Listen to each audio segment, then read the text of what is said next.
kasih, Anda masih mendengarkan 102,8 Mesra FM. Mesranya musik dan informasi. Ya, Assalamualaikum warahmatullahi wabarakatuh dan selamat pagi Insa Mesra ya. Alhamdulillah di hari ini, hari Jumat, tanggal 6 Januari bertepatan dengan 13 Jumadil Akhir. Seperti biasanya kita akan hadir di ruang dengar Insa Mesra dengan acara Dai Dialog Agama Islam bersama KPK Komunitas Pendakwah Keren. Dan alhamdulillah untuk pagi hari ini kita sudah kedatangan Bapak narasumber yang akan menemani kita di acara Dai sampai pukul 11 siang hari nanti, yaitu Bapak Ustaz Muhammad Kasim SPD. SPDI. Iya. SPD. Sekarang sudah hadir di depan saya dan insya Allah akan menemani Mesra semuanya selama kurang lebih 40 menit ke depan nanti. Dan baik Insa Mesra, untuk mengefisienkan waktu kita hari ini, langsung saja saya menyapa beliau. Assalamualaikum Pak Ustadz. Waalaikumsalam warahmatullahi wabarakatuh. Iya, apa kabar ini Pak Ustadz? Alhamdulillah, luar biasa. Luar biasa. Baik-baik. Meskipun cuaca hujan, ya, tapi patut kita syukuri karena kita masih diberikan nikmat oleh Allah Subhanahu Wa Taala untuk bisa berjumpa lagi di dalam program di Mesra FM ini. Seperti yang sudah disampaikan tadi Pak Ustaz ya, bahwa hari ini kita ada materi yaitu 3 hal yang tidak akan pernah kembali lagi, begitu Ustaz? Iya, insyaallah. Insyaallah ya, oke. Baik Pak Ustaz, sebelum kita bahas materi kita hari ini, kita berharap mudah-mudahan pendengar kita semuanya Insa Mesra semuanya tetap dalam kondisi prima, selalu diberi kesehatan, sehat lahir batin, dan tetap di bawah lindungan bimbingan Allah Subhanahu Wa Taala. Baik, Pak Ustadz, silakan dengan materi kita hari ini. Baik, Assalamualaikum warahmatullahi wabarakatuh. Waalaikumsalam. Hamdan syukran lillah, amma ba'd. Salatu wassalamu ala rasulillah wa ala alihi wa sahbihi ajmain. Pertama-tama tentunya patutlah kita bersyukur kepada Allah Subhanahu Wa Taala. Pada kesempatan kali ini kita masih diberikan nikmat oleh Allah, sebuah hal yang luar biasa di hari ini, karena kita berada di hari Jumat, di mana hari Jumat ini adalah hari yang penuh berkah. Kemudian turun lagi hujan, ya. Maka salah satu juga tempat rahmatnya Allah diturunkan, yaitu ketika turun hujan, ya, jadi sudah double, ya, rahmatnya Allah pada hari ini. Jadi ada 4 tempat di mana rahmat Allah Subhanahu Wa Taala diturunkan, yaitu yang pertama ketika hari Jumat, kemudian yang kedua ketika turunnya hujan. Makanya Rasulullah menganjurkan kepada kita untuk berdoa, Allahumma shayyiban nafi'an, semoga turunnya hujan ini sebagai rahmat dan bermanfaat bagi kita semua. Kemudian yang ketiga itu ketika ada walimah, ya, ketika ada pernikahan. Kemudian yang keempat ketika seorang anak memandang orang tuanya. Maka disitulah Allah mencurahkan rahmatnya kepada kita. Jadi ketika hari Jumat ada pengantin, kemudian hujan-hujan lagi, berarti sudah triple rahmatnya Allah turun triple. Ya, sudah 3 ya, makanya kita berdoa. Apalagi kalau pengantin baru hari Jumat hujan-hujan, Masya Allah, luar biasa rahmatnya Allah. Masya Allah. Ya. Pada kesempatan kali ini kita akan coba mengangkat sebuah tema tentang 3 hal yang tidak akan pernah kembali atau yang tidak akan pernah terulang di dalam kehidupan ini. Ini kita mengingat dari sebuah nasihat dari Imam Al-Ghazali rahimahullah yang disampaikan kepada muridnya, wahai muridku, ya ayyuhat tullab, ya, tahukah engkau bahwa ada 3 di dalam kehidupan kita ini tidak akan pernah terulang atau tidak akan pernah kembali. Apa itu? Yang pertama, kata Imam Al-Ghazali, adalah ketika engkau melepaskan anak panah dari busurnya, ya, maka pasti tidak akan pernah kembali lagi ke busurnya, ya. Kita melepaskan ketika kita memanah, ya, maka tidak akan pernah kembali lagi ke busurnya itu sendiri, ya. Kemudian yang kedua, apa kata Imam Al-Ghazali kepada muridnya? Yang kedua yang tidak akan pernah kembali itu adalah ucapan yang terlontar dari lisan seseorang. lidah, yang menjadi sesuatu yang keluar, apa yang kita ucapkan dan sudah menjadi konsumsi publik atau orang, maka itu tidak akan pernah bisa kita cabut, tidak akan bisa kita ambil lagi. Kemudian yang ketiga adalah waktu yang sudah kita pergunakan, ya, maka tidak akan pernah bisa kembali lagi. Apalagi ini masih nuansa-nuansa tahun baru, ya. Banyak orang di dalam momen-momen tahun baru itu berterima kasih 2022, ya. Semoga yang terbaik untuk 2023. Pertanyaannya, apa yang mau yang terbaik ketika kita tidak mampu melihat, mengevaluasi diri kita di tahun 2022 menuju ke tahun 2023. Banyak orang berdoa, semoga Allah memberikan yang terbaik. Kira-kira apa yang mau diberikan yang terbaik ketika kita tidak mampu mengetahui ini kekurangan kita di 2022, ini yang mau kita perbaiki di 2023. Ya, artinya bagaimana kita berusaha untuk selalu memanage, mengelola diri kita untuk berusaha menjadi lebih baik dari hari yang kemarin. Jadi 3 hal tadi. Yang pertama yaitu anak panah yang keluar dari busurnya. Artinya bisa kita berikan gambaran, bagi saya menginterpretasikan bahwa anak panah yang keluar dari busurnya ini haruslah bisa kita nawaitukan di dalam diri kita bahwa ini menjadi target kita di dalam kehidupan. Ya, kita niatkan Pak Ustadz. Jadikan target. Artinya harus ada target. Ya, ketika sudah apa yang kita sudah targetkan di dalam kehidupan ini, itu yang harus kita capai. Cita-cita kita, maka kita berjalan di atas relnya. Maka ketika kita bercita-cita menjadi sesuatu, maka harus juga kita bercita-cita berjalan sesuai dengan rel yang ada. Ya, artinya banyak orang bercita-cita ingin yang terbaik di 2023 di tahun baru. Selalu doanya, ya Allah semoga diberikan yang terbaik. Tapi ternyata tingkah lakunya masih sama sih di 2022, itu tonji yang berulang di 2021. Artinya tidak ada perbaikan dari pola kehidupannya untuk menuju ke arah yang lebih baik. Kemudian yang kedua, ucapan yang sudah keluar dari mulut kita, terutama kita yang biasanya lebih banyak berinteraksi di sosial media, terutama misalnya insan-insan mesra, para penyiar ataupun kita para dai, terkadang ada yang namanya slip tongue atau kecelakaan dari segi berbicara, maka perlu kita berhati-hati, ya. Wa qulu qaulan karima, bagaimana kita berkata dengan yang baik, maka ini yang perlu dikontrol. Saat sekarang ini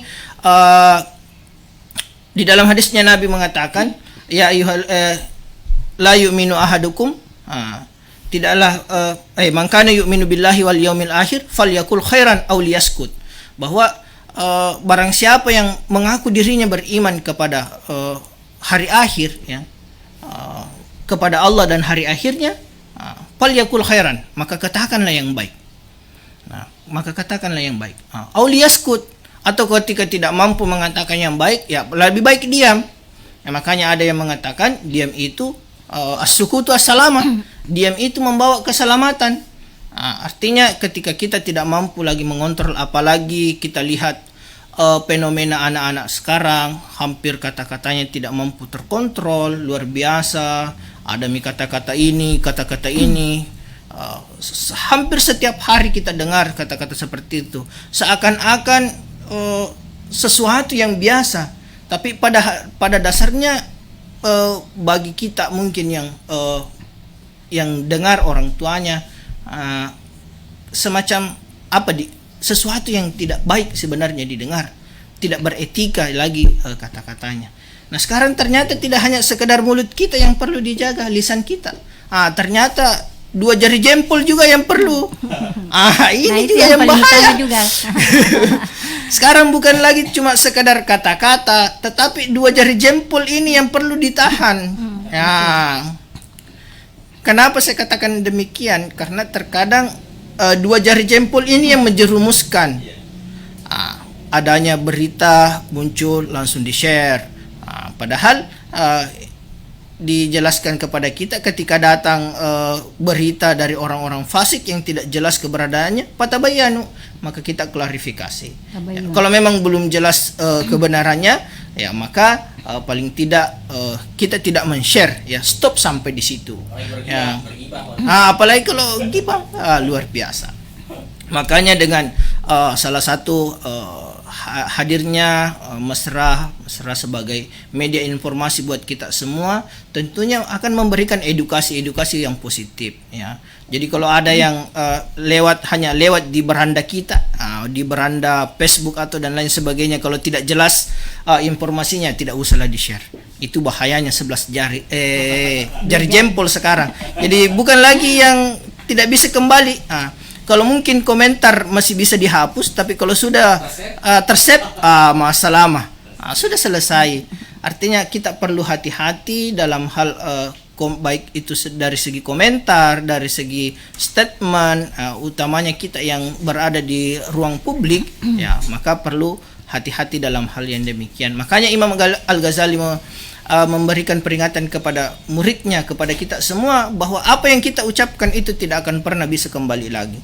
Kemudian yang ketiga yang tidak bisa kembali lagi adalah waktu yang sudah kita pergunakan. Yang kemarin pasti akan sudah berlalu, akan menjadi kenangan bagi kita, ya, bagi kenangan yang akan kita kenang selamanya, apakah itu pahit atau manis, apakah itu membuat hati kita terluka atau senang, atau hati yang tersakiti, atau hati yang berbunga-bunga, itu adalah kenangan kita masa lalu. Nah, hari ini adalah hari yang kita jalani, tetapi hari esok adalah sesuatu yang belum pasti. Karena kenapa? Kita tidak pernah tahu bagaimana hari esok kita, bagaimana hari ini, apakah kita stop sampai hari ini atau masih bisa melanjutkan hari esok. Tetapi tetap kita harus persiapkan, sebagaimana hadisnya Nabi, bahwa iqtanim hamsan qabla hamsin, bahwa Nabi mengingatkan, gunakanlah 5 perkara sebelum datang 5 perkara itu. Hayataka qabla mautika, hidupmu sebelum datang matimu. Wasihhataka qabla syukmika, datangnya sehatmu sebelum datang sakitmu. Wa faragaka qabla syuglika, waktu lapangmu sebelum datang waktu sempitmu. Wa syababaka qabla haramika, di waktu mudamu sebelum datang waktu tuamu. Wa ginaka qabla fakrika, gunakanlah waktu kayamu sebelum datang waktu miskinmu. Artinya diajarkan kepada kita bagaimana senantiasa memanfaatkan waktu. Mungkin itu pengantar dari saya pada kesempatan kali ini. Iya, maka terima kasih Pak Ustadz. Menarik sekali materi kita hari ini kayaknya Pak Ustadz ya. Dan sebelumnya juga saya sampaikan ke insan mesra semuanya, siapa tahu ada yang ingin berbincang-bincang, ingin menanyakan sesuatu hal perihal materi kita, di luar konteks juga bisa Pak Ustadz ya. Insyaallah kalau bisa dijawab, kalau saya tahu saya bisa jawab, kalau tidak saya tahu kita cari sama-sama jawabannya. Ya. Terima kasih Pak Ustadz. Silakan insan mesra, siapa tahu ada yang ingin bertanya, nanti kita undang untuk gabung di layanan telepon 0853 95350907. Di Facebook juga Anda boleh bertanya, boleh interaktif di sana. Baik Pak Ustadz, sepertinya apa yang disampaikan tadi Pak Ustadz di awal acara, di luar konteks yang dibicarakan barusan ini, di awal acara Pak Ustadz mengatakan bahwa hujan apalagi di hari Jumat begini sangat-sangat memberi rahmat. Ini adalah rahmat yang Allah turunkan kepada kita. Ya, begitu tadi Pak Ustadz. Nah, pertanyaannya, kalau misalkan hujan itu membawa bencana, kira-kira apakah ini termasuk rahmat? Ya, makanya ketika sudah hujan tidak pernah berhenti, maka kita dianjurkan kita berdoa, Allahumma shayyiban nafi'an, semoga hujan ini membawa manfaat bagi kita semua. Allahumma inna na'udzubika min syarriha wa syarriha. Berarti kita berupaya berlindung kepada Allah dari segala sesuatu yang bisa menyebabkan menghindari kita dari segala yang buruk-buruk itu sendiri. Nah, terkait persoalan apakah hujan itu membawa rahmat, pada dasarnya kan bahwa Allah menurunkan hujan diantaranya untuk sesuai dengan kadar kebutuhan manusia di bumi ini itu sendiri. Yang secara teori kan bumi ini dulunya panas, tetapi kemudian hujan secara terus menerus. Iya. Tapi saat sekarang ini yang terjadi ketika hujan baru 1 hari hujan, seperti beberapa pekan yang lalu sudah baru hujan dari subuh sampai sore sudah banjir. Nah pertanyaannya, kira-kira apakah ini akibat hujannya? Ya. Akibat hujan itu turun, apakah kita harus menyalahkan hujan? Ternyata tidak. Kita evaluasi diri, ya. Iya, betul. Ya, kita evaluasi diri. Kira-kira kenapa banjir? Betul Pak Ustadz. Kira-kira kenapa air tidak mengalir? Iya. Persoalannya di situ.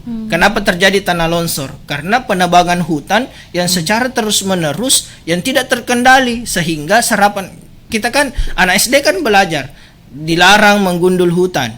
Anak SD pelajari di pelajaran IPA-nya, tapi ternyata bapak-bapaknya yang gunduli hutannya.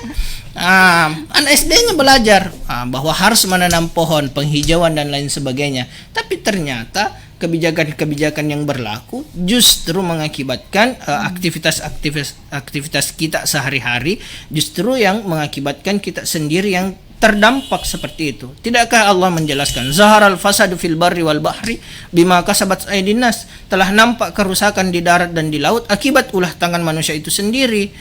Mungkin kita merasa tidak ada pengaruhnya, kita buang sampah sembarangan di pinggir jalan. Apakah misalnya tidak ada pengaruhnya? Mungkin kita merasa tidak berpengaruh gini. Ternyata hal sekecil itu akan berpengaruh. Coba lihat kalau banjir misalnya terjadi banjir rob di mati rotasi, apa yang paling banyak naik? Sampah-sampah. Iya, betul. Kira-kira dari mana itu sampah? Ya dari kita sendiri. Oh, iya. Ya, dari kita sendiri. Kenapa misalnya terjadi penyempitan misalnya di jalur sungai? Ya mungkin kita yang terlalu serakah atau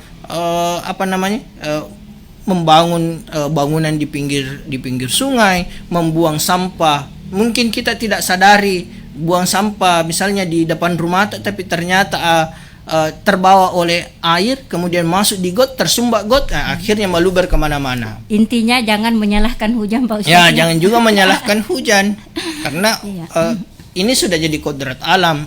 Artinya tinggal bagaimana kita mencoba untuk meminimalisir yang terjadi.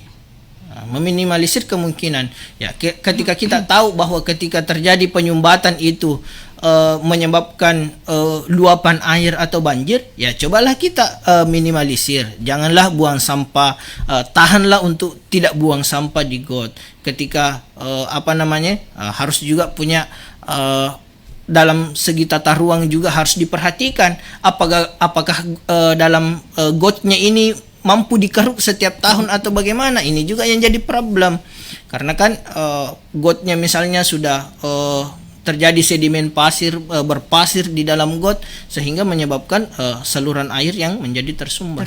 Ya betul. Jadi semua elemen harus terlibat. Betul Pak Ustadz. Iya, Insan Mesra tetap kita tunggu untuk menelpon kemari, siapa tahu ada yang ingin ditanyakan ya perihal apa yang kita bincang-bincangkan hari ini, atau di luar materi juga insya Allah Pak Ustadz berusaha untuk menjawab pertanyaan-pertanyaannya. Dan iya Ustadz, tadi kan ada 3 ya. Iya. 3 hal yang tidak akan pernah kembali lagi ke kita. Di antaranya ada yang kedua itu adalah ucapan. Jadi setiap apa yang kita sampaikan tentunya tidak akan pernah ditarik kembali Pak Ustadz ya. Iya. Tidak akan pernah ditarik lagi. Contohnya ini Pak Ustadz. Contoh misalnya ini kan sering kita lihat di televisi, ada orang yang keluarkan statement, ini begini. Tapi ternyata ujung-ujungnya saya minta maaf. Ternyata ini kan yang baru-baru terjadi kan, yang statement tentang ketua KPU yang dikeluarkan statement seperti ini, ujung-ujungnya dicabut. Iya. Ujung-ujungnya dicabut statementnya. Pertanyaannya, ketika sudah menjadi konsumsi, walaupun kita minta maaf, otomatis orang yang sudah mengkonsumsi pasti sudah terngiang di telinganya. Ya, sudah tertanam. Ibaratnya begini, ada sebuah kisah begini. Ada 2 orang bersahabat yang misalnya mengembangkan satu perusahaan bersama. Nah, ternyata pada suatu ketika di tengah perusahaannya ini bangkrut, ya. Bangkrut, kemudian temannya yang pertama ini mengeluarkan kata-kata bahwa ternyata sahabat keduanya ini adalah pelaku dari penyebab hancurnya ini perusahaan. Dikeluarkan statement, jadi semua karyawan tahu, semua masyarakat di sekitar perusahaan tahu, oh ternyata dia pelakunya, padahal bukan.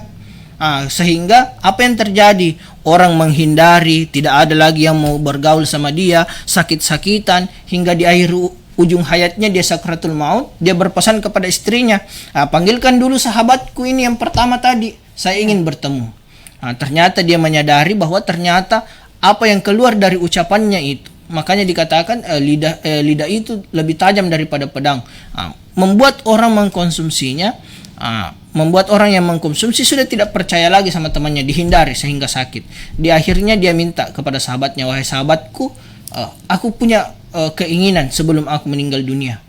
Ditanya, apakah itu keinginanmu? Yang pertama, silahkan engkau ambil bantal kapuk, kemudian kau naik di atas gedung yang paling tinggi. Kemudian setelah itu, yang kedua, kau tabur itu, hamburkan itu kapuk. Kemudian yang ketiga, apa yang diminta? Ternyata disuruh pungut itu kapuk. Coba kita bayangkan di dalam kamar, meletus bantal tak yang dari kapuk, kemudian menyala kipas angin luar biasa, setengah mati kisapu.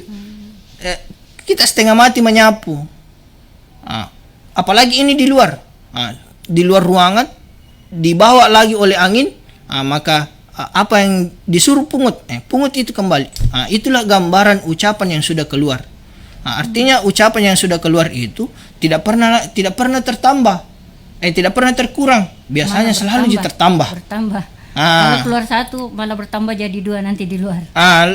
Bertambah lagi. Ditanya, masa itu banyak mau beli mobil baru? Pindah lagi tetangganya, nah bilang itu Bu Aji mau beli mobil baru, tapi tidak ada uangnya. Jadi sudah tambah lagi satu. Pindah lagi sama tetangganya, nah tanya lagi, itu Ibu Aji mau beli mobil baru, tidak ada uangnya, jadi pinjam di koperasi. Bertambah lagi. Tambah lagi. Tapi tetangganya lagi cerita lagi. Itu Ibu Aji mau beli mobil baru, tidak ada uangnya, jadi pinjam di koperasi, belum lunas cicilannya di bank. Bertambah lagi. Jadi artinya makanya berbahaya, perlu kita antisipasi ketika sudah keluar. Tidak bisa kita, walaupun kita minta maaf, tidak mungkin kita bagaimana kita mau tahu bahwa orang ini sudah tidak menyimpan memori ini. Kalau mungkin screenshot masih bisa kita hapus, tapi kalau memorinya orang tidak akan pernah lupa, apalagi kalau sudah hati yang tersakiti, luar biasa. Intinya Pak Ustadz, sebelum kita berkata-kata mengeluarkan ucapan, kita harus selalu timbang-timbang dulu lah. Timbang-timbang dulu lah. Apalagi apakah ini hal yang baik, apakah ini hal yang kontroversi, ataukah ini benar. Makanya dijelaskan, inja'akum bainakum binaba'im, jika datang kabar dari kalian fasikun, orang yang tidak jelas, ya maka patabayanu, maka kita senantiasa tabayun dulu, meng-cross check terlebih dahulu. Kalau misalnya datang berita di Facebook ada penspek yang datang, kita lihat dulu apakah penspeknya betul atau tidak. Tapi yang jelas kalau mesra yang mengabarkan itu, insya Allah tidak ada yang hoax. Makanya kita beruntung sebenarnya punya mesra. Makanya yang kita dengarkanlah yang kredibel, ya. Artinya yang sudah teruji kredibelnya dan tidak mau untuk memojokkan seseorang, tidak untuk mensukseskan seseorang, ya maka biasanya kalau orang itu bilang orang kalau mau susah sekali dinasihati itu orang yang jatuh cinta sama pendukung partai politik, susah sekali dinasihati. Sekali dinasihati. Karena ini sudah menyangkut perasaan. Menyangkut perasaan. Iya. Kalau misalkan Pak Ustadz, biasa saya pernah menegur teman, saya pakai bahasa Buis, aja makoro, nanti begini-begini, terus jawabannya sengaja. Bagaimana ini Pak Ustadz? Sengaja saya lakukan. Biasa ada begitu Pak Ustadz. Ya, termasuk kan pada dasarnya kan begini, bagi saya pribadi, kita kan berdoa, Rabbana faghfir lana dzunubana wa kaffir anna sayyi'atina. Ya Allah, ampunilah dosaku, wa kaffir anna sayyi'atina, tutupilah segala macam keburukanku. Kita berdoa dari segala keburukan. Artinya tidak mesti cara menegur sebenarnya, ya, cara menegur yang terbaik bukan justru kita harus menampakkan keburukannya orang di tengah-tengah orang. Iya. Justru itu kadang membuat orang biasa menjadi sesuatu Semakin yang terbersit sekali boy. Sakit hati, justru lebih sakit hati sekali. Nah boy, masa nak pakai siriki ka anggota je mas tulina cerita kak. Justru seharusnya ketika kita sebagai sahabat yang merasa ingin memperbaiki, cobalah kita tegur, ya. Kita tegur dalam kesendiriannya, atau kita panggil secara pribadi berdua. Bagus dia kapan kalau begini, ada yang sedengar begini, bisa kapan perkara apakah mereka mau menuruti nasihat kita, mau mendapatkan hidayah dari kita, itu tidak bisa lagi kita, bukan urusan kita lagi persoalan hidayah, ya. Karena ini urusannya Allah, ya, urusannya yang punya hati dengan Allah, bagaimana menerima hidayah itu. Yang jelas kita sudah ingatkan tanggung jawab kita. Bahkan Nabi sendiri ketika pamannya hendak meninggal, dia sampaikan untuk untuk masuk ke dalam Islam, tapi tidak bisa. Seorang nabi yang tidak bisa yang ternyata tidak semua hidayah itu datang dari apa yang kita sampaikan. Tetapi bagaimana kita berusaha mengingatkan, ya, atau mengirim itu, ya, artinya kita tidak berputus asa untuk terus mengingatkan. Makanya dijelaskan ud'u ila sabili rabbika bil hikmah.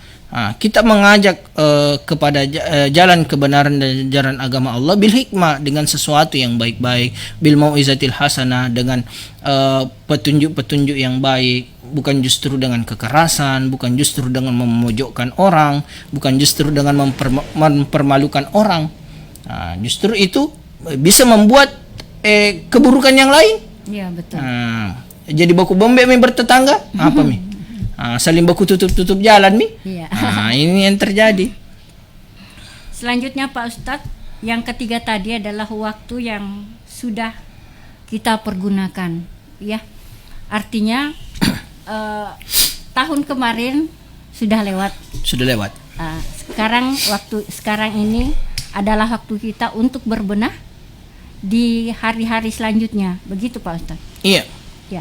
Kan Allah kan mengingatkan juga di dalam Al-Quran, hasibu ampusakum qabla an tuhasabu.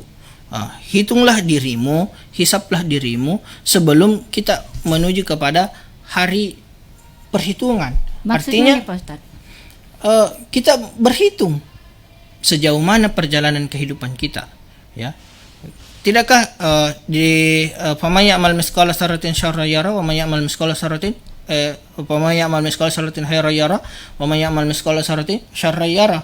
Artinya segala sesuatu yang kita kerjakan, ketika itu baik maka Allah akan berikan balasan, ketika itu buruk maka Allah itu juga akan berikan balasan. Maka kita mulai mengelola diri.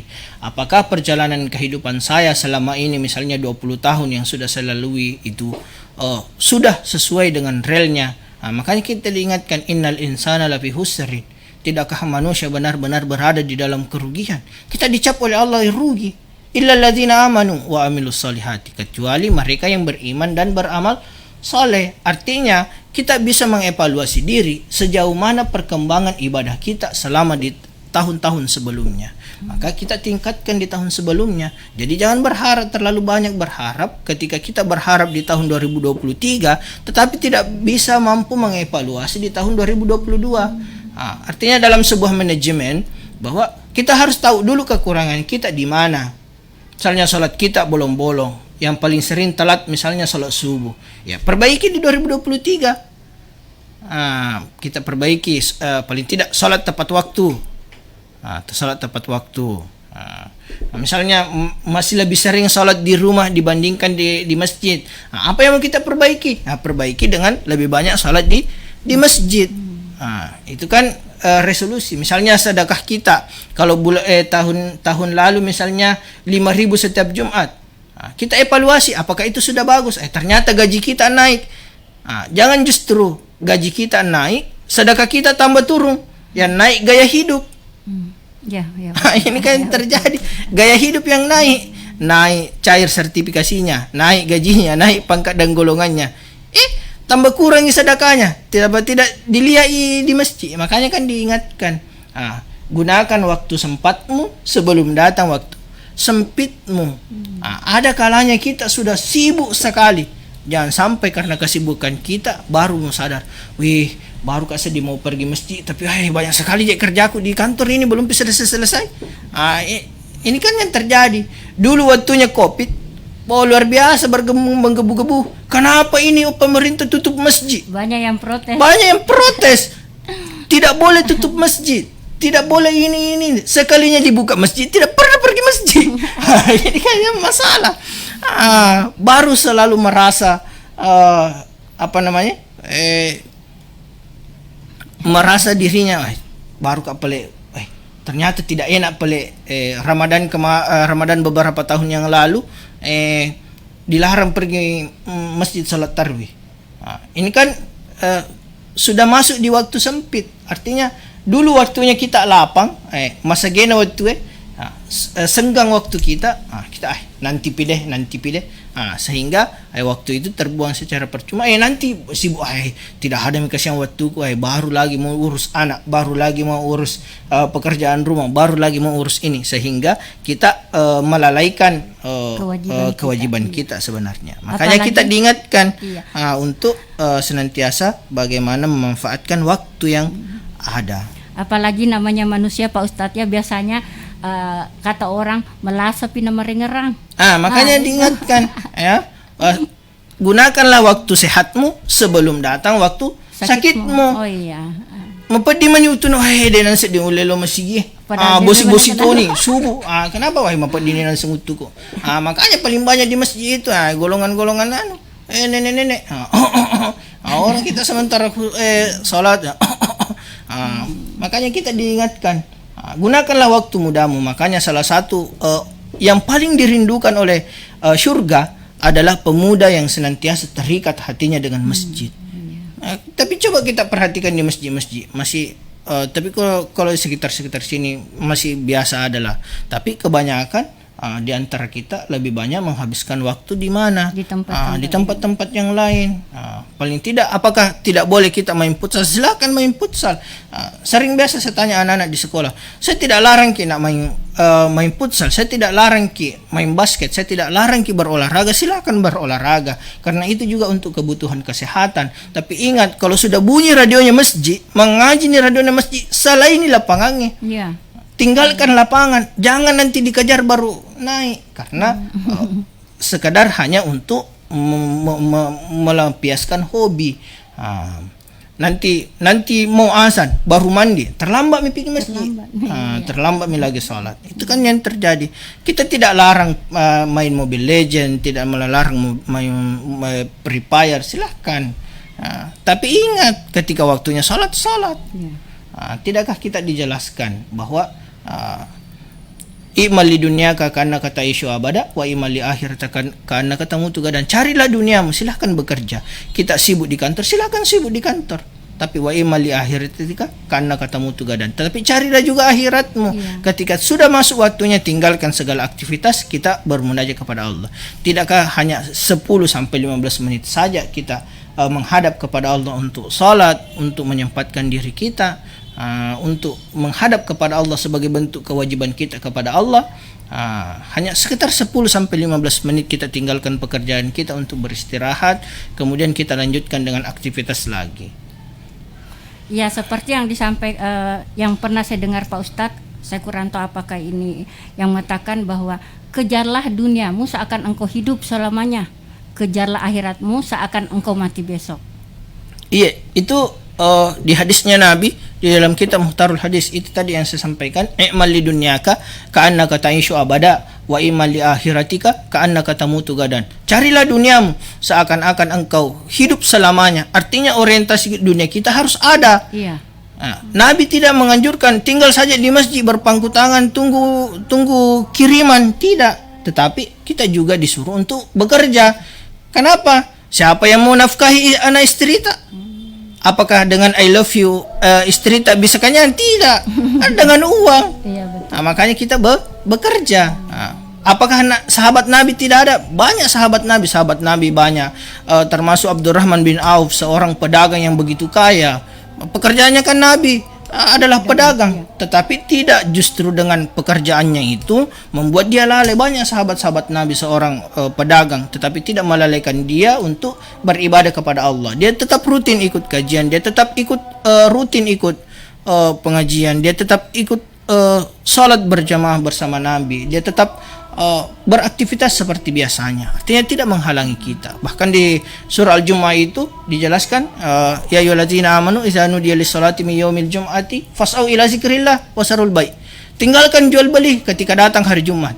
Nah, ternyata di sini bukan hanya sekadar jual beli yang harus ditinggalkan, kegiatan-kegiatan pasar yang harus ditinggalkan, akan tetapi segala macam aktivitas ketika datang waktu Jumat, bukan hanya waktu Jumat, tetapi ketika datang waktu salat tinggalkan dulu untuk sejenak. Fantaziru fil ardi wabtagu min fadlillah. Setelah itu barulah kita berhamburan di muka bumi ini. Silahkan engkau keluar cari rezekimu. Yang pengojek silahkan mengojek, yang di pelabuhan silahkan ke pelabuhan, yang pegawai kantoran silahkan ke kantor, yang guru silahkan mengajar dan lain sebagainya.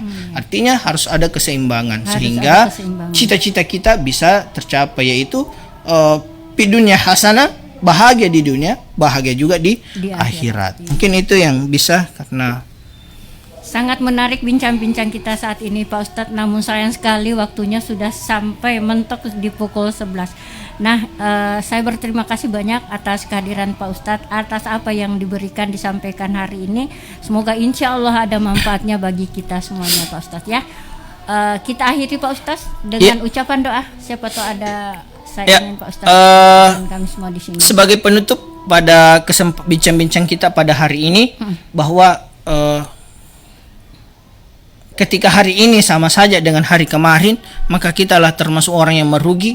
Jika hari ini lebih buruk dibandingkan hari kemarin, maka kitalah termasuk orang yang celaka. Tetapi ketika hari ini bisa kita lebih baik daripada hari kemarin, maka kita termasuklah golongan orang-orang yang beruntung. Amin. Mudah-mudahan kita senantiasa diberikan rahmat oleh Allah.